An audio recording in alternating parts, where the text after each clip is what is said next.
Hello. It's David Jones here, at Tenacious D Jones on Twitter, Tenacious D Jones on DraftKings. I'm from the FTN network, that's the Fade the Noise network. You've heard us on SiriusXM, you've seen us on Twitter, but today I am talking to you on the Mayo Media Network, a lot of networks in my life.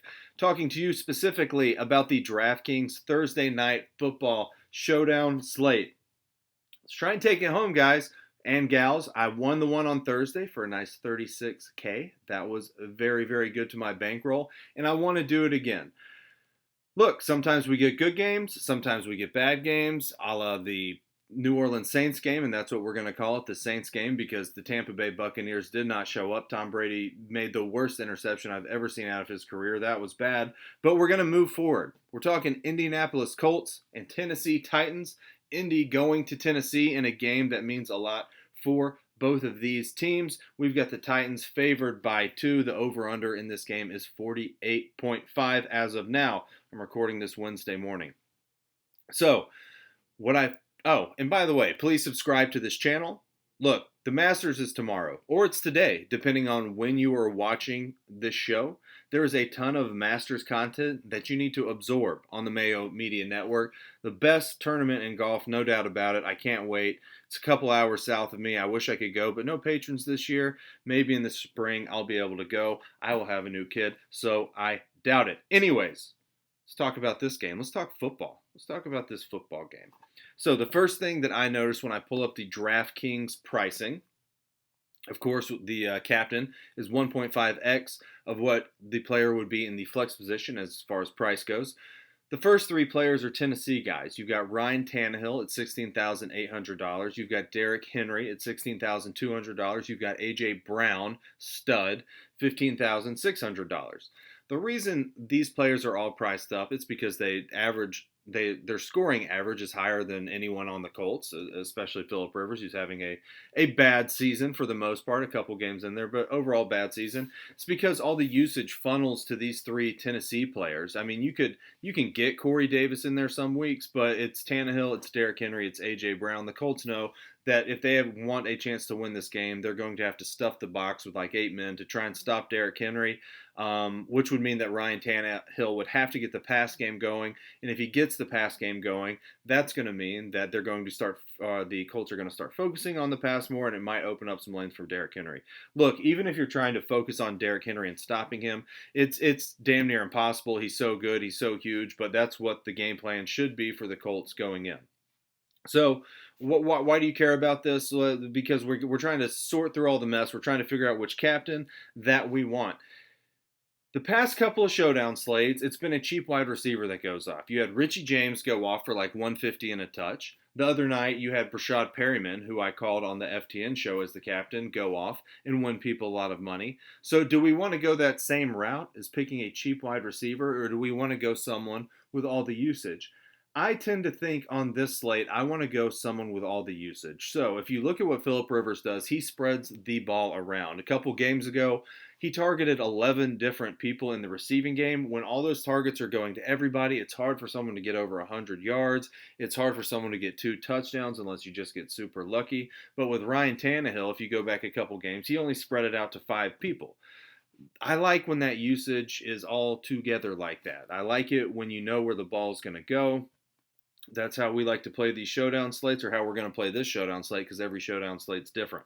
So I think I want to go with the Tennessee guy. So let's start breaking it down a little bit more. Ryan Tannehill, $16,800. You can go with Ryan Tannehill. I have some respect for the Indianapolis defense. Over the past 3 games, they've only given up 1 passing touchdown average.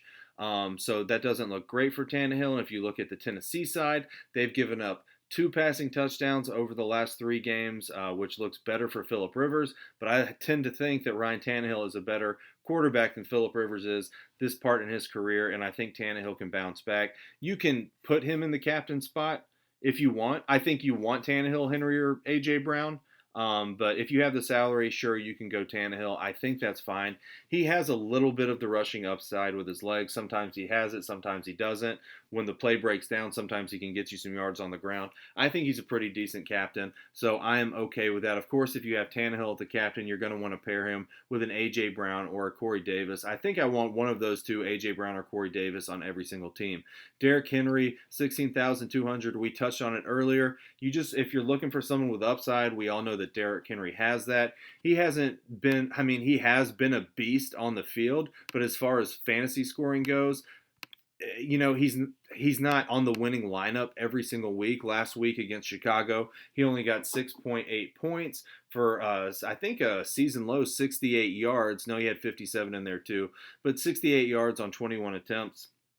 He's going to get over 20 attempts here. I mean, I think he's going to be able to get his 100 yards, which we're used to, which we usually want with Derrick Henry. So over the past 3 games, the Colts have been a little worse against the run. They're actually 3rd worst over the past 3 weeks as far as touchdowns go.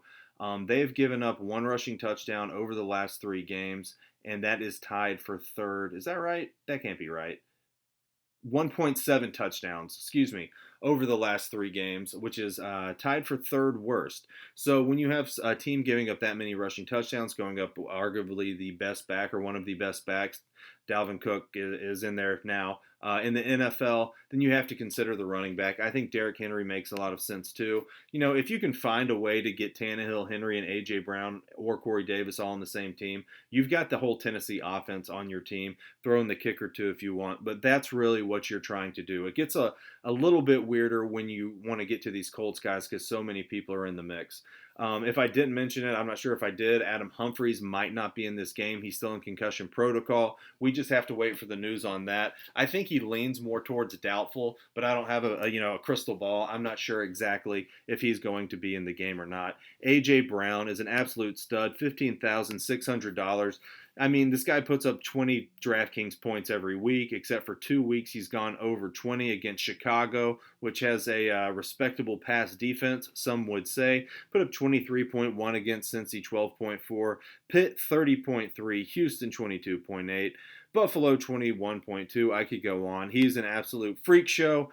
You probably want a lot of A.J. Brown on your teams. Like I said, we're trying to go for where we know the usage is going to go. So those are probably my favorite 3 captains. If I had to rank them, I would probably go A.J. Brown, Derrick Henry, Tannehill in the reverse order. If you go in the reverse order too, it's also going to leave you some extra salary at these flex positions. Phillip Rivers, never been a Phillip Rivers fan. I know there's some people on the Mayo Media Network that aren't going to like to hear that, but he does not have it anymore. He doesn't have it. He was a great career quarterback, does not have it anymore. He struggled against Baltimore, and their pass defense is a little bit overrated. I would like to see more there. At Detroit, he had a nice game, 22.28 DraftKings points. The game before that, nice game against Cincy with almost 30. But every other game, he struggled to get to 15 DraftKings points, if even that. I'm worried about him. I know he's cheaper. He could throw a couple touchdowns. It's easier to throw on Tennessee than it is on the Indianapolis Colts. But when you go over to FTN and look at the wide receiver cornerback matchup tool, 2 of his wide receivers are right there at the bottom as far as matchups go this week. I mean, you've got the T.Y. Hilton, Marcus Johnson thing coming in because they kind of sub in for one another. Going up against Borders, it's okay. But then you look at Zach Pascal, and really the Marcus Johnson. I spoke too soon. The Marcus Johnson matchup.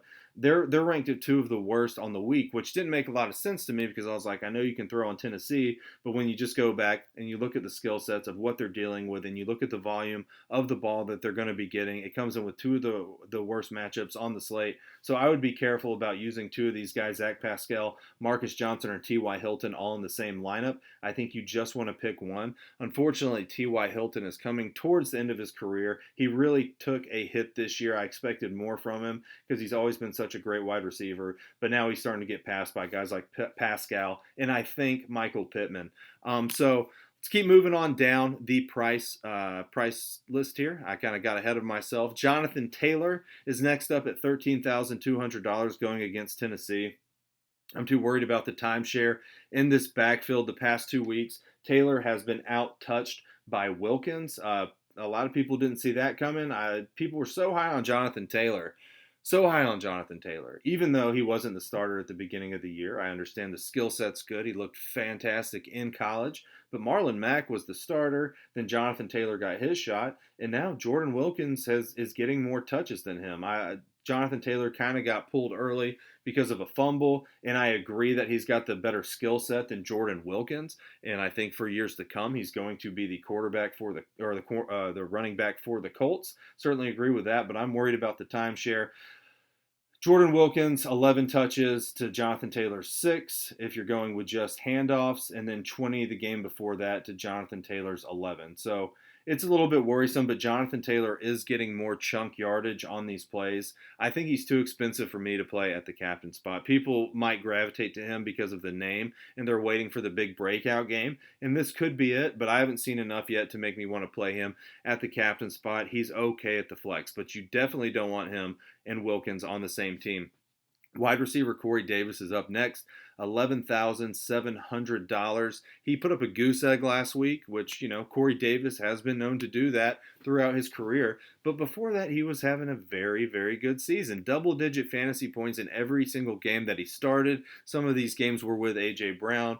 There's been a couple injuries at the Tennessee wide receiver position, but Corey Davis clearly the number 2 there, and I don't hate him at all. If you want to take a kind of a flyer at a captain, you can go Corey Davis because, like I said earlier, all the usage, we know where it's going for the Titans: Tannehill, Henry, Brown, Davis, and then even some Jonnu Smith, who comes up next at $10,000. $10,500 on DraftKings. He's kind of hit or miss. He really thrives when one of the big pieces of the Tennessee offense is missing. I don't think Humphrey's missing this game really bumps him up too much. And against the tight end position, the Colts are number 1. So you don't really want to go Jonnu Smith in your captain spot. If you want to go flex, I get it. If they're down at the end zone, he's probably going to have a shot or two to catch a touchdown pass. But again, I don't know why you'd want to go up against the first ranked defense against the tight end position. It seems like a tough ask for Jonnu Smith this week.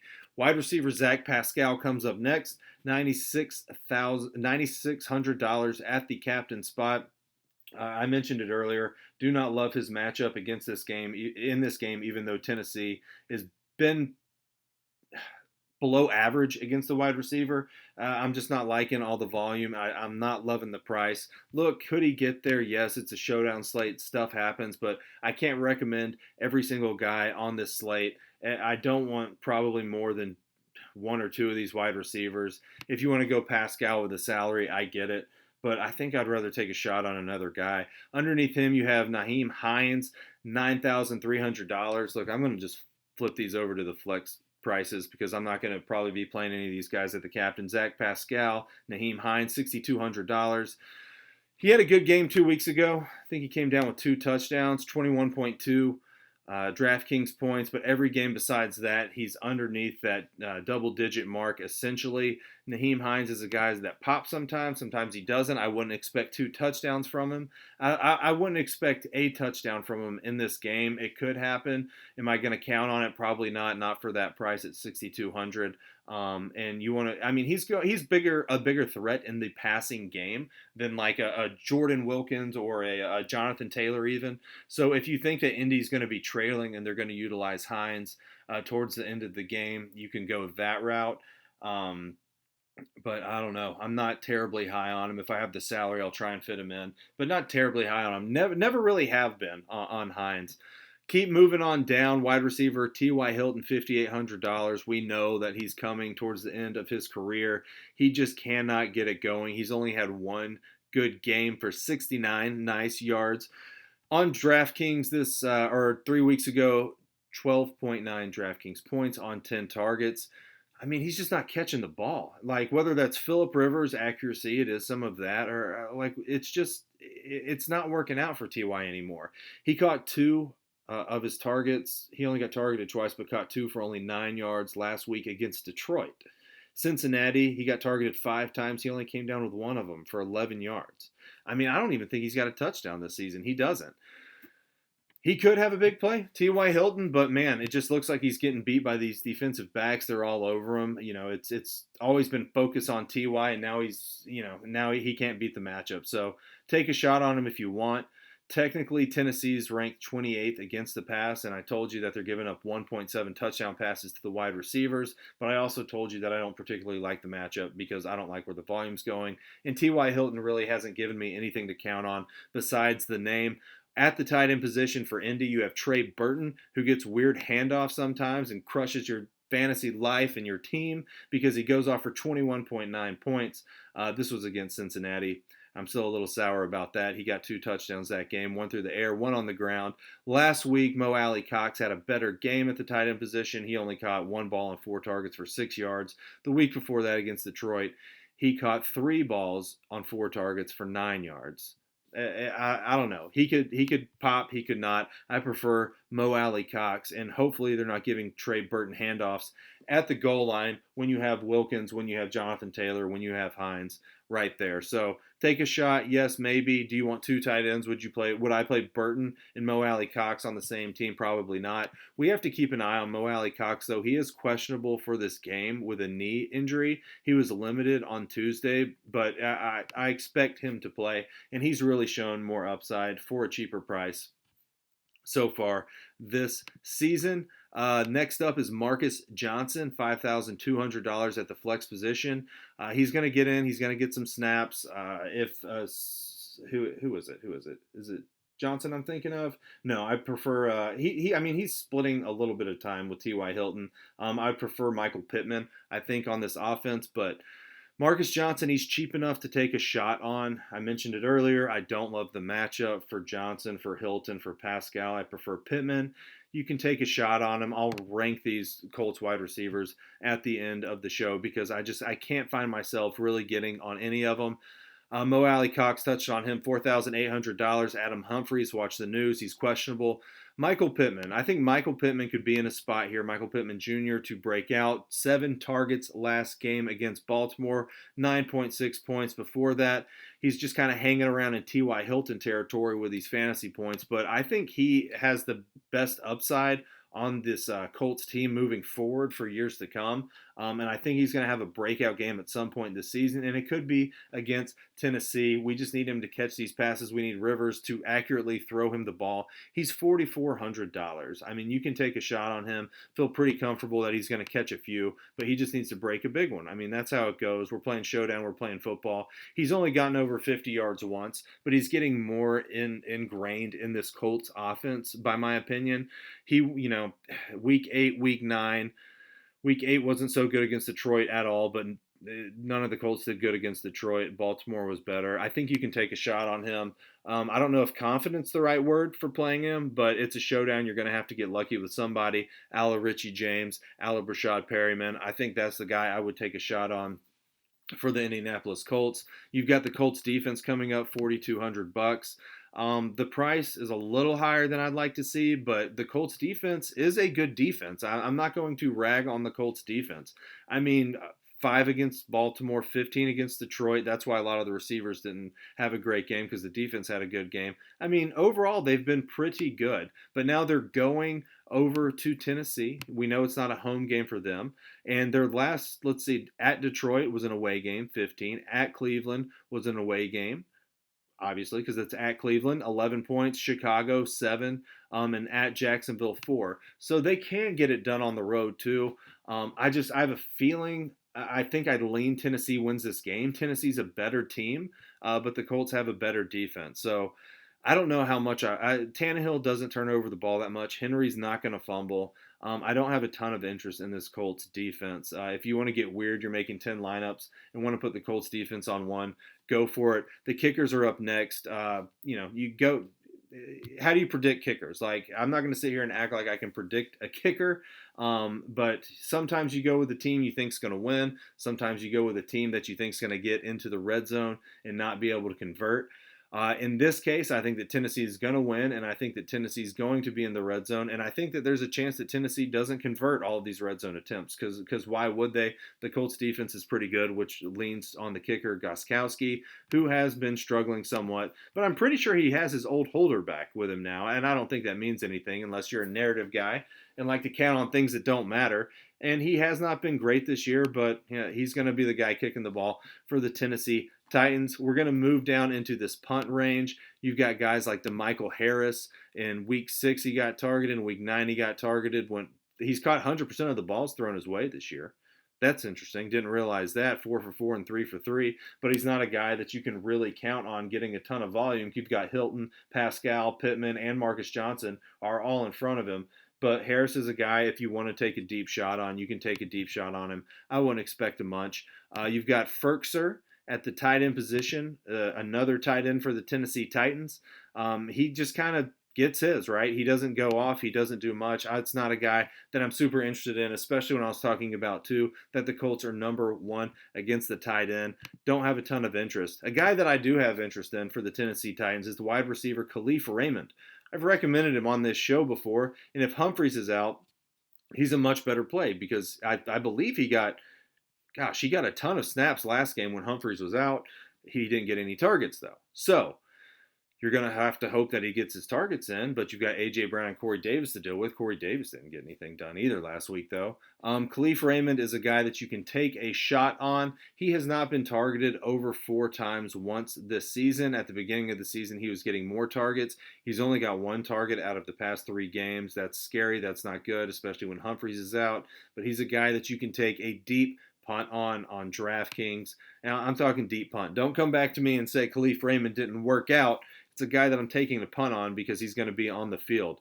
Trying to pick some guys down here closer to the bottom that I think might have a chance of doing anything, and Khalif Raymond is going to be about as deep as I go. So to recap it, I like the Tennessee guys at the captain spot. I'm going to pay up at captain this week. I've paid down the past couple of slates. I'm going to pay up. I like A.J. Brown. I like Derrick Henry. I like Ryan Tannehill. A.J. Brown was dealing with a little injury concern, but he's going to play. He's a beast. He's like DK Metcalf beast mode right now, A.J. Brown. So good. And then ranking, I told you I'd rank these Colts wide receivers. I'm including Price in this. I like Michael Pittman, I think, is the long shot here. Then I'm probably going to go Pascal, and then I'm going to go T.Y. Hilton and Marcus Johnson. T.Y. Hilton and Marcus Johnson are kind of in the same bunch for me. Marcus Johnson's cheaper, so you might want to go there because T.Y. Hilton's just not getting anything done. I think that wraps it up. I hope I covered everything. I feel like I talked right through that and did cover everything. I think the Titans win. I appreciate you watching. Please subscribe to this. Please come over to FTN Daily and FTNBets.com and check out everybody's content. We've got a ton of people over there. I know you've seen us. We've been crushing the past couple weeks. I mean, we've had a couple guys take down $100,000. We had one guy take down $200,000. And they're recommending all their plays. So hopefully you enjoyed this. Hopefully you win. If you win the showdown and this helped, please tag me. And I appreciate it. Thanks, guys.